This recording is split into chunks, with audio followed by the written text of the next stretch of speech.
Thank you for tuning in to Upon the Rock broadcast. I'm your host, Pastor Lawrence Shakir. I believe the Word of God will build a godly foundation in the lives of people. There is more available information on our website. You can log on to shakirministries.org. Now, let's go into today's message. Okay? And so God opens doors, and the doors are good. He says open doors are good or bad opportunities. Sometimes, an open door can work against you. Okay, and I'm going to show that right now. He says, I stand at the door and knock. This is in Revelation chapter 3. I stand at the door and knock. If anyone hears my voice and opens the door, I will come and eat with him and he with me. Now, a lot of times people use that when it comes to salvation. I myself used it myself when it comes to salvation. But I think it's a little bit more than just salvation. I think it's a little bit more of just getting born again. Yes, it includes that.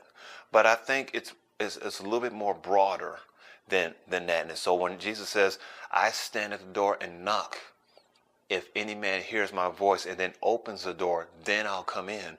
He's indicating that I'm not going to just kick down the door and cause you to receive this blessing. I'm not going to just kick down the door and just hand you this. No, I'm going to sit back and I'm just going to knock. And if you hear me, or if you're sensitive to the fact that I'm moving in this particular area, if you see the fact that I'm going this direction and you can hear and you discern my voice and you open the door, or you respond to the invitation, or you open this opportunity, walk through it, then he says, I will be with you. Now, we can't just read over that. He said, I will be with you. It may be fearful. When you walk through this new opportunity, it may be fearful because you don't know what's going to happen on the other side. But he says, I will be with you. And I don't know about you, but that's good news. Because I have been in situations several times where if the Lord wasn't going to move, if the Lord wasn't going to be with me, then I was going to sink and die. But God had to be, with me. And that's what he says. When you walk through this opportunity, when you walk through this door, doing something that I called you to do in faith, with your heart is right, and you're trying to do everything right, he says, I will be with you. And that's something that the Bible talks about, the word if I hid in my heart so I might not sin against you. That is something that you need to hide in your heart, that the Lord will be with me. Now, keep in mind again that if you have the right heart, if you have the right motives, if you're trying to please God in the right way, and he says, I stand at the door and I knock, and you hear what I'm doing, you sense what I'm doing, and you open and respond to this, he says, I'll be with you. Because it's not you anyway. It's God getting the glory out of that. He's working through you. So that's a pretty good opportunity, because you're not in this by yourself. That's what I want to emphasize. You're not in this by yourself, but he's with you as you continue to move forward. Okay? Revelation chapter 4. I love staying in Revelations, obviously, when it comes to this, because he talks so much about doors. In Revelation chapter 4, he says, after this I looked, and there before me was a door standing open in heaven. Okay? And a voice. There it goes again. A door and a voice. A door, an opportunity, and then a spoken word. First is the opportunity, and then it says, here comes the directions now. Okay? He says, and a voice that had first heard speaking to me like a trumpet said, come up here, and I will show you what must take place after this. Now, in Revelation, he was showing him a vision. But notice how before he got the vision, before he went to that level, there was an open door first. The door was silent, but the door was there. And he said, before me was an open door. And then I heard a voice. Sometimes you need to, whenever you see these opportunities, whenever you see these different paths that God wants you to take, and sometimes you may see something that's good and another one that's good, but you have to discern the voice behind the door. You have to be sensitive enough to hear, okay, I see this, but God, what are you saying behind this door? Or what are you saying behind this door? Or what are you saying behind this door? If he's not saying anything, sometimes you don't need to do anything. Sometimes it's a little bit more wise or wiser to kind of just sit back and wait on the Lord. If no man can shut the door, and you have a heart to please God, and you're not analyzing it too much, but you just really want to be sure, it's okay for you to kind of sit back a little bit and just wait until you hear what God is saying in this situation, because the devil will open a door too. But notice how he says a door was open and then a voice came. A door was open and then a voice. A door was open and then a voice. Once that open door, that open opportunity is there, you immediately need to go to prayer and ask God, Lord, what do you want me to do with this? And expect to hear the voice, whether it's a prophetic voice, whether it's a voice in your spirit, whether it's a dream, whatever it is, expect to receive it. And the Bible says you will receive it. But you can't just go in there blindly because, oh, that's an open door, I think I'm going to go through this one. No, you can't do that. Sometimes you have to wait until God gives you some directions when it comes to this particular door. Okay? So he says, an open door was standing before me in heaven, and then I heard the voice saying, come up here. Then I heard the voice and say, this is the one that I need you to go through. This is the opportunity that I need you to take. This is the person that I want you to marry. This is the job I want you to take. This is the city that I want you to live in. This is the career path that I'm having for you. There was this open door, especially if somebody got this new thing in life, whether it's a graduation or whether you're moving out or you're moving to a place. You actually really need to hear the voice behind the door, because you can't afford to get this wrong. You see the person and you say, oh, they're good looking and I think I'm going to marry this person. You better make sure you heard the voice behind the door, because just because the opportunity is there does not mean that one is from God. Now, and that can work with your career. That can work for your finances. That can work for a lot of things. But God will open the door, and then you have to be sensitive enough to hear the voice behind the door. I hope I'm talking to somebody right now, because I can't tell you how many people have just went through that because it looked good. And then they find themselves kicking themselves in the behind because they said, I wish I would have waited. I wish I would have just thought about it a little bit more. And maybe this is one of those particular teachings to kind of help strengthen you so that you can be wise enough to discern that which door should I go through, or should I just wait?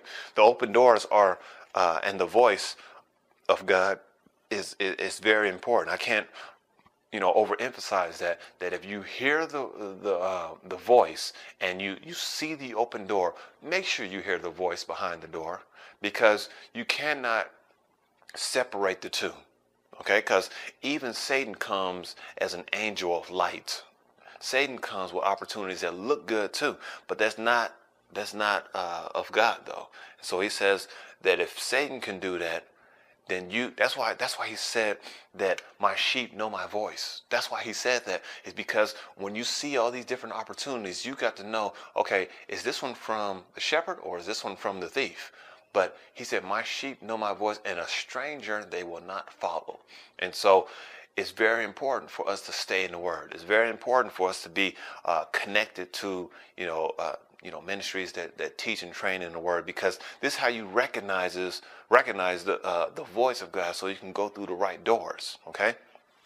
Now, also, we've been talking about these open doors, but I just want to kind of take a brief moment and just to kind of talk about that there are some closed doors too.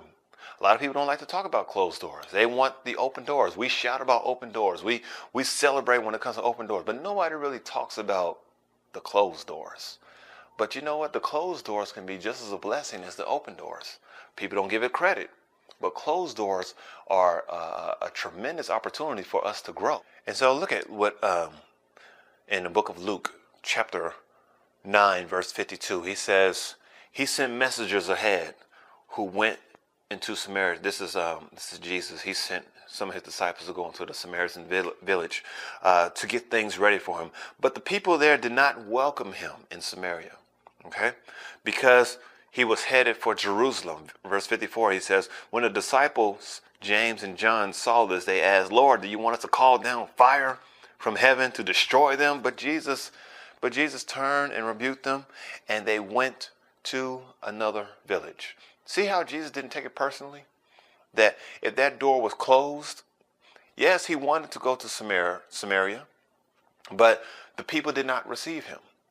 He wanted to go do a certain thing, but people did not want to hear what he had to say. They didn't want this. And sometimes you may start a project or do something and expecting for people to kind of receive you, but they're not receiving you and they kind of slam the door in your face, well, that's not necessarily a bad thing. The Bible talks about that once they slam the door in his face, if he wanted to retaliate, he could, but it would just been a waste of his, time and energy. And it's not what he was called to do anyway. And so he just went to the next village. See, he had the word while he was on this earthly body. He had the words of life, and he had the power, and he had the miraculous things. And so if they didn't want to receive the good things from him, then there always are somebody who will receive what you have. And so a lot of times people, they're so down on themselves because they tried to do something and people rejected them, or people didn't receive them correctly. And so they get a little bit discouraged and they feel like they did something wrong. But you know what? If somebody doesn't receive you, there'll be 10 more other people who will receive you. All you have to do is just find where you fit. That's why he says that if one city doesn't receive you, shake the dust off your feet, go to another city. And if they don't receive you, shake the dust off your feet, go to the next city. He says you will not get to the point where you have not found a place where you fit, because there's going to be a place where you fit. He says no matter how long it takes, even until Jesus comes back, you will find a place where you fit. All you have to do is find where you fit at. Okay? And I'm not talking about marriage either. I'm not talking about that if this person didn't work out when it comes to your marriage, you shake the dust off and you go on. No, you have to fight for your marriage. I'm talking about opportunities where it's not so much vows involved, but it's just a career move, or a business move, or a ministry move, or a dating move, or something like that. That's what I'm referring to when it comes to these particular open doors. And so he says that they did not receive him. And sometimes you may be the nicest person, and you may be the sweetest person or whatever, and people are just kind of just overlooking you. He says, don't let that bother you. Don't let that bother you. You just keep on being yourself. Don't get bitter. Don't get resentful. Don't try to get people back, or you're going to notice me. No, you don't need to do all that. You just keep on being who you are and go to the next city, or go to the next opportunity.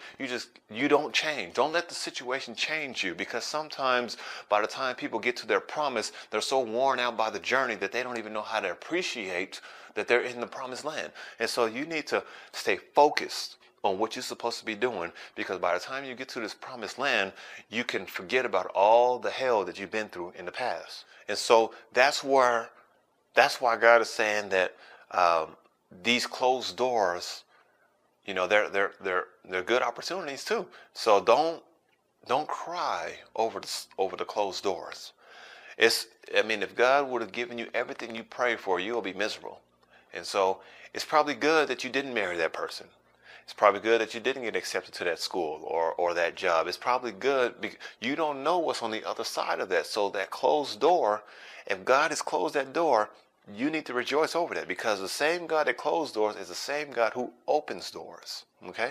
So let's keep going here. In 1 Thessalonians chapter 2, verse 18, he said, we wanted to come to you. This is Paul talking. He said, we wanted to come to you. Certainly, I, Paul, did again and again. I tried over and over and over and over again, but Satan stopped us. Oh, the devil stopped you, huh?